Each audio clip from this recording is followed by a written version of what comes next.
This is the High School Crossfire. Welcome back. Resolved. Ladies and gentlemen, as we examine the resolution at hand, we need to look and consider the complexity of this issue. We gave you the world as our parameter, and Uganda is in the world. Ladies and gentlemen, according to research, antimicrobial resistances can move from one country to another. One can come with a germ that is resistant to a virus or a bacteria and bring it to Uganda. Ladies and gentlemen, they talked about the failure of the government. Ladies and gentlemen, this issue is so complex. According to the World Health Organization, our body itself, it says that the only most effective way of fighting this thing is by carrying out the One Health framework. What's the One Health framework? Let me first ask them questions. Good evening, sir. Good evening to you. How are you doing? I'm good. Okay. Would you agree that addressing antimicrobial resistance requires a multifaceted approach involving various stakeholders? Yes or no? Starting from the yes or no? Starting from the yes or no? Thank you. Unanswered question, judges.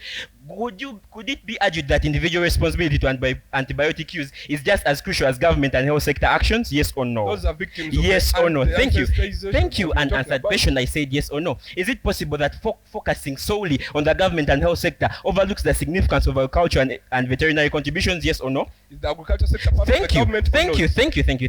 Do you know the One Health framework? Yes or no? Yes, I do. Thank you. Are you able to? Sorry. Has the government of Uganda carried out self-awareness for the public? Yes or no? Not directly. Thank you. Do you know that Uganda is the first country in Africa to embark awareness on the IMR? And it's the only country that has not implemented it. Thank you. Ladies and gentlemen, according to the World Health Organization, the blame game, first of all, is putting all the blame on the government. Ladies and gentlemen, we have talked about every Tom, Dick, and Henry who always takes a drug without prescription. They always go for self-medication. Yet the government has carried out regulations. Regulations on what? Regulations on how drugs have been prescribed. We gave you an act according to the Constitution of Uganda. Ladies and gentlemen, Team Affirmative comes and tells us about the failures of the government. What brings about the failures of the government? The government has brought out laws. The government has sensitized people. The government has called out for awareness. Ladies and gentlemen, we are talking about Uganda. Uganda is in the world. Take note of that in our parameter, ladies and gentlemen. Uganda is in the world. Ladies and gentlemen, the government has carried out awareness. And every Tom, Dick, and Henry go and take a drug. Different veterinary service, different agricultural services are using antibiotics. They're using antibiotics to make sure that their plants grow faster. And we are consuming them, ladies and gentlemen. Why blame the government? According to the World Health Organization, we talk about the One Health framework. The One Health framework brings the government. The One Health framework brings the health sector. The One Health framework brings the people. The One Health framework brings the agriculture sector. Ladies and gentlemen, it brings them all together and puts them on blame. And after blaming them, we're going to look at our loopholes, ladies and gentlemen. And through looking at our loopholes, we're going to look at where we have failed. And where we have failed, we're going to be able to do something for this AMR resistance. Ladies and gentlemen, in the Netherlands, they have fought this through carrying out One Health. So why come against the World Health Organization that has based on research? What is your research, first of all? One World Health Organization, our body, has based on research to tell you that through countries coming together, they asked us a question that can all countries have one government? Ladies and gentlemen, the World Health Organization is talking about the One Health thing. Ladies and gentlemen, the One Health framework was carried out in the COVID-19 pandemic. And see, we are now seated here. We wouldn't have been here if it was not there. Governments came together to fight this thing. Ladies and gentlemen, it's estimated according to www.who.int that the AMR will be a global pandemic if not worked on. Ladies and gentlemen, it can spread from country to country. Ladies and gentlemen, don't underestimate that fact. Ladies and gentlemen, let's stop the blame game and look into the root cause, the people, the government, their failures, and work on this, ladies and gentlemen. And lastly, ladies and gentlemen, I want to ask the question. They told us they're going to blame the government. They didn't tell us how they were going to blame the government. How? I rest my case.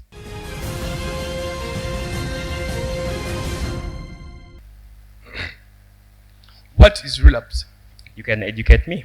Now, ladies and gentlemen, we say that the government has actually failed to sensitize such people and they don't know about relapse. They come and tell us that we have no work plan for our case, ladies and gentlemen. But what's their work plan for actually blaming everyone? They also have no work plan, ladies and gentlemen. They said that we actually came here and told them that ARVs have been used to fatten animals. But the question in this is, who told the general public that actually ARVs fatten animals? These are the health practitioners that are in the health sector, ladies and gentlemen. And then another question is, who supplies these ARVs to these people? This is the government, ladies and gentlemen. And so if we're actually developing resistance towards these ARVs, who is to blame? The people who are actually giving us the drugs without sensitizing us, ladies and gentlemen. Ask him if he can actually send a dehumanized soldier to the battlefront and blame them for losing, ladies and gentlemen.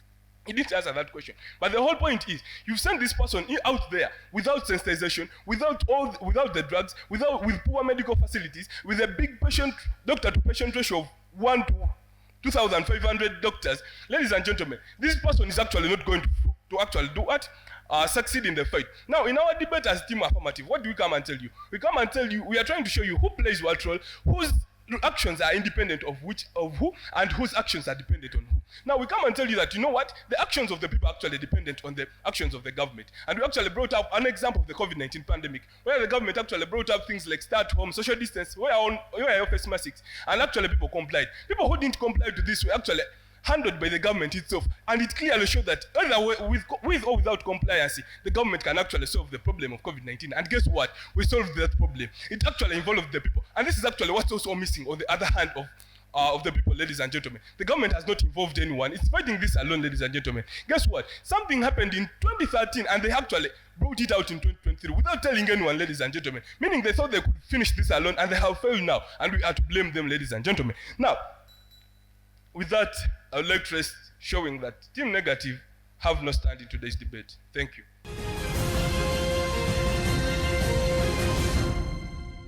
Wow. I'll say again, wow, because that was a tense debate and an excellent argument. I request her to give a round of applause to both of these teams.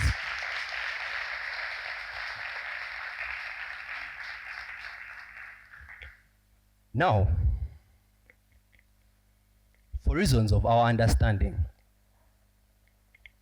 I'll first read this resolution again. This House will solely blame. I'll first pause it right there. Team Affirmative and Team Negative, whichever house you chose, you were supposed to come here and show us, one, whom are you solely blaming? I hope everyone is following me. When I pause it right there, this House will solely blame. Meaning, throughout your argument, you have got to show us in the entire problem that we're having right now, which is AMR, who are we blaming solely? Upon whom are we resting this onus? Are we together? So, before I even indulge into what you argued or how you understood this debate, I want us to all note that, according to me, this was more of an argument of who are we solely blaming for this problem at hand, and not really so much as about how we shall solve it later. It was good of you to add that, but primarily for you to do this resolution justice, you had to first show us whom are you solely blaming. This debate came down to a few things. One, primarily whether you understand as to whether it is a value debate or a policy debate. I will show you why. We have had a regurgitation of questions from the negative team that asks, what is your house, what is your plan, what is your time frame? Yet, I don't want to regurgitate what the judge has stated, but Alan has told you that primarily this debate is about you blaming. We don't care how you blame, which plan you take to blame, as long as you can apportion some blame to it. So I felt like Team Negative to that end, that debate sort of, you didn't understand whether you really need a house to blame, whether you really need a plan to blame. I felt like that was not what was necessary in the debate. Then also Team Negative, who exactly do you blame in the debate? Do you blame the agriculture sector at a point? Then from your third speech, do you blame the public and the agriculture sector? From your first speech, do you blame everyone so that we can all be responsible and cooperate and, like you argued, then have sustainability in this fighting of AMR? It was not so clear who you blame. You were, if I were to speak legally, forum shopping. You tried to get a solution here, then there, then there. So you moved from point A to B to C to Z, and I was not sure whom do you blame at the end of the day. Then also there are things that should not happen. You shouldn't be a third speaker and you're giving me time frame. There are things that should come from the first speaker. In my adjudication, I first of all wanted to look at an analysis of speaker to speaker. I went first speaker, team affirmative, and first speaker, team negative. Well, that was a very tough battle to decide, because on either side, both first speakers showed an appreciation for speaker roles and even went far and beyond into the bowels of content and what every team has to substantiate. I mean, I am getting reasonable statistics on the various classifications of AMR. It can be antiprotozoal, it can be antiviral. It goes from humans to plants, and it can be transmitted either way. And I mean, on team negative, they also come here and tell you that with a goal of sustainable healthcare and making sure that with a combined and comprehensive strategy through their house, you can see that there is a bid to make sure that antimicrobial resistance is fought to the root. Meaning, of the first speakers alone, the debate was evenly matched.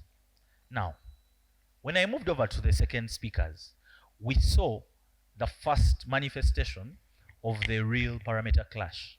Meaning, both sides now were engaging in, should we only be in Uganda or should it be the whole world? I felt like the parameter clash was being pulled either way equally up until this the speech by affirmative 3. Team negative, affirmative 3 tells you essentially that you cannot purport to champion a strategy of the whole world, and yet still your examples are within this jurisdiction that you have so richly endowed us with statistics and statistical framework. Meaning, you also show a basic inclination towards Uganda. And like I said in the earlier resolutions, setting your parameter as the whole world never actually divests you of the responsibility of rebutting their parameter, because guess what? Uganda is part of the world. Meaning, in and of itself, you win, but it is by a very slight margin. Because guess what? You will still indulge in their parameters. Very many times I advise debaters that if you see that it's coming down to that, leave it. So, on the parameter clash and justification, there it comes evenly matched. Now then came up the other thing of, in a world where the government is doing insufficient and inadequate patient education and sensitization, vis-a-vis now where you want to divest the government of this responsibility and then blame the people, where does the antecedent blame come from? In other words, who bears the blame first? Now, I'm not going to repeat anything the previous judges said. This was a very good debate. I feel like even saying the word good is an understatement. However, how can I put it? We were looking at team affirmative. Your argument was the government and the health sector, which is part of the government, should be held what? Liable. Team negative. Let me get this straight. Your argument was everyone should be held liable, right? Thank you. Now, before I move to that, team affirmative pointed out first that you do not have a what? A house, which informed them that in your first speech you had given a house, which is the World Health Organization. Now, team affirmative, you asked them, what is your house, after the third negator mentioning their time frame and how they would distribute their work plan in the time frame. You also came up and questioned them, after they questioned whether you have a work plan or not, they came up and you questioned them, what is their work plan as well. Now, this was not a policy debate. This was a value debate. So I was torn between, should I penalize you, should I not penalize you? But at the end of the day, it wasn't worth it. Because it is a what? Not because but it's a value debate. It wasn't a what? It wasn't a policy debate. So we did not need your houses, we did not need your work plan or anything. All we needed was for you to show who is responsible for antimicrobial resistance in what? In Uganda or the entire world per your perimeters. Now, moving on. I was confused. The reason as to why I asked you if that was your work plan, I was very much confused. If you are saying that you are going to blame every single shareholder or stakeholder as stated by the World Health Organization, and then in your entire speeches from first negator to fourth negator, you're trying to show that the government is not to blame because it has done so much. Do you get what I'm saying? You're trying to say the government, the people, the health sector, everyone is to blame. But you're the same people saying the government is not to blame, it has done its job. You see the contradiction? That's one. Now, honestly speaking, I'm going to just say where I made my dissenting decision, but your debate was great. Team negative. Your debate was very, very good. By the third speaker, by the second speaker, I was torn between who to give until the third and fourth speaker. Now, team affirmative informed you that the government has failed. If the government had not failed, there would be no self-prescription. I remember you mentioned self-prescription because you blamed the people because they're the ones self-prescribing the medicine. The government is not the one swallowing it. It's the people. However, in every single rebuttal you gave, I'm trying to summarize it. In every single rebuttal you gave, Team Affirmative was able to draw back that rebuttal to the government. Yeah, to begin with, I want to begin by appreciating both teams. Ladies and gentlemen, irrespective at the end of the day, any team that wins and even the team that does not go to the next stage, personally I appreciate all teams. The team has won and the team that will not proceed, if need be. But at the end of the day, I want to begin by appreciating both teams, both Team Affirmative and Team Negative. I don't mean that the teams that debated before were bad, no. But that's why you see, when every team comes here, when every pairing of team comes here, we begin by appreciating. Really, this is very, very good. At this stage, if people can put up such arguments, let me tell you, don't sit down on your talents. Like both teams and all the people that have debated today, you guys can be something better tomorrow. You know, it's just at times that people are made to give up because of certain circumstances. No, at the end of the day, there's a person that has to win, maybe just because they have done something extraordinary to what you have done. But irrespective, let me tell you, if any school has qualified for quarterfinals in high school Crossfire, where we don't sit down to determine which school goes there, but it's because of the quality, then that school is very lucky. And that school is very, very good and outstanding. So thank you so much.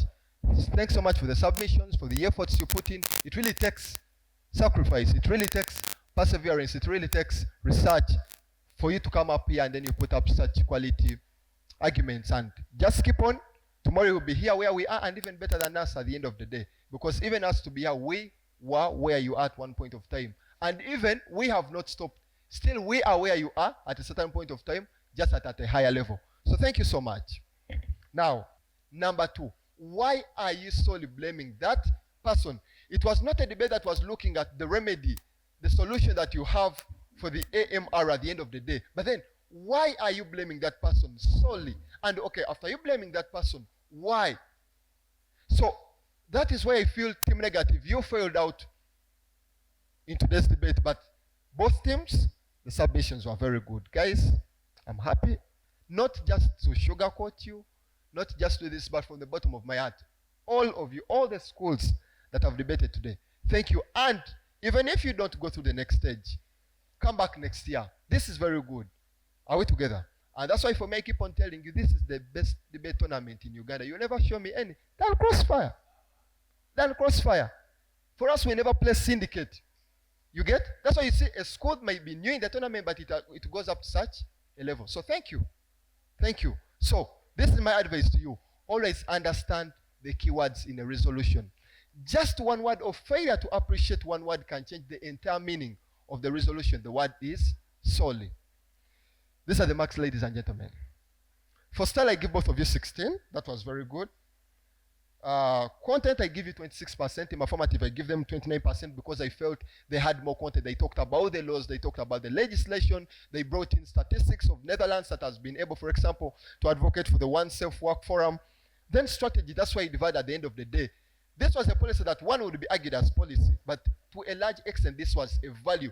That's why you see, they had an alternative, which you had to bring a counter alternative. So now that's when I went to the strategy. For strategy, I give them 32%, I give it 27%. In totality, I give team affirmative 74%, I give team negative 72%. Ladies and gentlemen, it is on these questions that we as the panel of jury with enough expertise and training do anonymous. It's a unanimous judgment that team affirmative takes it. Thank you.